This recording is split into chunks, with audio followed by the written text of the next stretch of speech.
യേശു ഉയർത്തെഴുന്നേറ്റതിന്റെ ഓർമ്മ പുതുക്കി ഇന്ന് ഈസ്റ്റർ. പ്രത്യാശയുടെയും സന്തോഷത്തിന്റെയും സമാധാനത്തിന്റെയും സന്ദേശം പകർന്നാണ് വിശ്വാസികൾ ഈസ്റ്റർ ആഘോഷിക്കുന്നത്.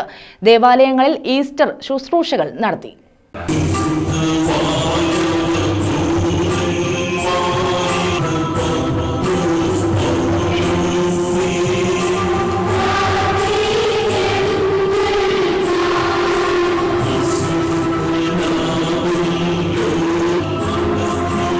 കുരിശിൽ മരിച്ച യേശു മരണത്തെ കീഴടക്കി ഉയർത്തെഴുന്നേറ്റതിന്റെ ഓർമ്മ പുതുക്കി ഈസ്റ്റർ ആഘോഷിച്ച് ക്രൈസ്തവർ.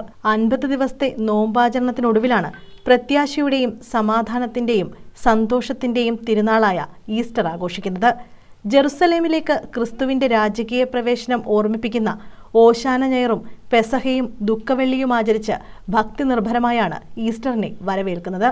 മരണം ജീവിതത്തിന്റെ അവസാനമല്ലെന്നും നിത്യജീവിതത്തിലേക്കുള്ള കവാടമാണെന്നുമുള്ള ഓർമ്മപ്പെടുത്തലാണ് ഈസ്റ്റർ എന്ന് ക്രൈസ്തവർ വിശ്വസിക്കുന്നു. വിവിധ ദേവാലയങ്ങളിൽ ഈസ്റ്റർ കുർബാനകളും ആഘോഷങ്ങളും നടത്തി.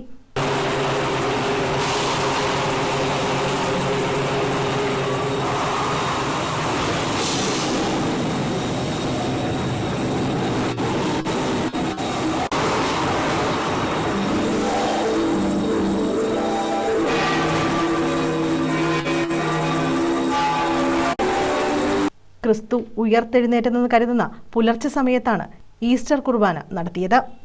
ചവറയിലെ വിവിധ പള്ളികളിലും ഈസ്റ്റർ ആഘോഷം നടന്നു. കോയിവിള സെന്റ് ആന്റണീസ് ദേവാലയത്തിലും കുർബാന നടത്തി.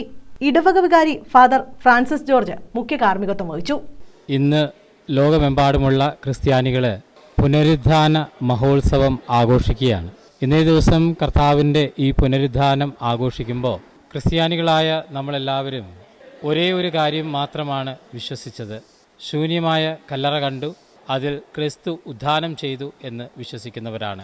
ഇന്ന് ഈ ശൂന്യമായ കല്ലറ നോക്കിക്കൊണ്ട് നമുക്കും പറയുവാൻ സാധിക്കണം, ഗത്സമേൻ തോട്ടവും പരീക്ഷണങ്ങളും എല്ലാം തന്നെ ഒരു കുരിശിൽ അവസാനിക്കാനുള്ളതല്ല, മറിച്ച് ഒരു പുനരുദ്ധാനത്തിൽ തുടരുവാനായിട്ട് ഉള്ളതാണ്. നിരവധി വിശ്വാസികൾ ചടങ്ങുകളിൽ പങ്കെടുത്തു. News bureau, Chavara.